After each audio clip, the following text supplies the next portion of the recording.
नै हो जस्तो लाग्छ किनकि यो प्रायः सबै गर्लफ्रेन्ड बोयफ्रेन्डको बिचमा चलिरहन्छ नि त। तिमीले चलाइ चलाएन? मैले त चलाइसकेँ। चलाइसक्यो? हजुर। सकियो त्यसो भए खोक्रो भइसक्यो? खै खोक्रो कि टोक्रो। रिलेसनसिपमा बसेछौ कि छैन? रिलेसनसिपमा बसेछु। बसेछौ? कतिजनासँग?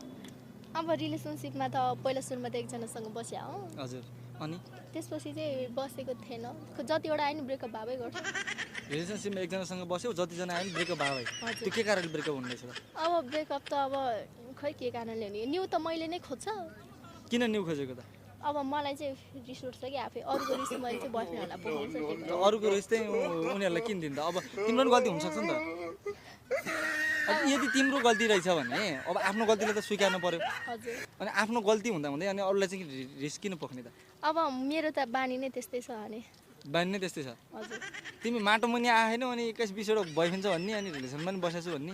जस्तै म तिमीलाई लास्ट सोध्छु, रिलेसनसिपमा सेक्स चाहिँ कतिको